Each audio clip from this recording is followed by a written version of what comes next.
కుంభరాశి వారికి ఈ యొక్క 2026 ఏ విధంగా ఉండబోతుంది?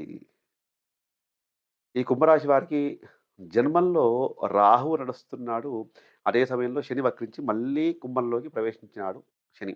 మళ్ళీ ఇప్పుడు ఈ అంటే ఈ డిసెంబర్‌లో నవంబర్, డిసెంబర్‌లో మళ్ళీ వెళ్ళిపోయి మీనంలో ఉన్నాడు. ఏలినాటి శని అయితే యథావిధిగా నడుస్తుందని మాత్రం చెప్పవచ్చు. ఇక కేతువు సప్తమ స్థానంలో ఉన్నాడు. ఆరో స్థానంలో అంటే ముఖ్యంగా ఐదో స్థానంలో ఉండవలసినటువంటి గురువు మరి ఆరో స్థానంలోకొచ్చి మళ్ళీ ఐదో స్థానంలోకి వెళ్ళి మే తర్వాత నుంచి మళ్ళా ఆరో స్థానానికి గురువు రాబోతున్నాడు. అదే ఆరో స్థానానికి కేతు వస్తాడు. అదేవిధంగా మరి వ్యయ స్థానంలోకి రాహు వస్తాడు. అలాంటి సమయంలో ఏ విధంగా ఉంటుంది? కుంభరాశి వారికి అదృష్టం కంటే దురదృష్టం అధికంగా ఉంటుందని చెప్పవచ్చు. ఎలా ఉంటుందంటే, మీరు ఎప్పుడో సంపాదించిన ఆస్తులు వాటిని కాపాడుకోవడం చాలా ఇబ్బందవుతుంది ఈ సంవత్సరం. పరుల పాలైపోతాయి. కోర్టు వివాదాలు పెరుగుతాయి. అనవసరంగా పోలీస్ స్టేషన్ వివాదాలుగా పెరిగిపోతుంటాయి. కాబట్టి కుంభరాశి వారు చాలా జాగ్రత్తగా ఉండాలండి ఈ సంవత్సరం. మీరు మాట్లాడే విషయం చాలా జాగ్రత్తగా ఉండాలి.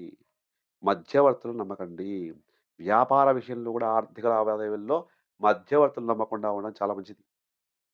ఎందుకంటే మీరు మోసపోయేటువంటి ఆస్కారం ఈ సంవత్సరం కనిపిస్తుంది కాబట్టి చాలా మీరు సున్నిత సున్నిత స్వభావులుగా ఉంటారు ముఖ్యంగా ఈ కుంభరాశి వారు. కాబట్టి జాగ్రత్తగా అడుగులు వేసుకుంటూ వెళ్ళండి. అయితే మీకు ఈ సంవత్సరం కలిసొచ్చేటువంటిదేంటంటే, మీ ఇంట్లో వివాహం చేస్తారు. పిల్లల యొక్క వివాహం చేసేటి ఆస్కారం ఉంది. పిల్లల విద్య విషయంలో మాత్రం కొద్దిగా వెనుకబడతారని చెప్పవచ్చును. విదేశీ విద్యపై రాణింపు ఉండకపోవచ్చు.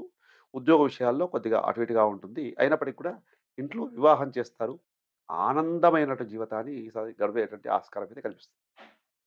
ఇది. మరిక ఆర్థికంగా మాత్రం కొద్దిగా అటు ఇటుగా ఉన్నా నడిపిస్తుంటారు. రుణాలు కొద్దిగా పెరుగుతాయి. తీరుస్తుంటారు, పెరుగుతాయి. ఇంకొద్దిగా పెరిగేటువంటి ఆస్కారం అయితే ఉంది. ఆరోగ్య విషయంలో మాత్రం జాగ్రత్తగా ఉండాలి. వాహనాల మీద విషయాలు వెళ్ళినప్పుడు మాత్రం చాలా జాగ్రత్తగా ఉండడం చాలా మంచిది. దూర ప్రయాణాలు సింగిల్‌గా వాహనం మీద ప్రయాణించకుండా ఉండడం మంచిది కుంభరాశి వారు. అది ముఖ్యమైన సూచన.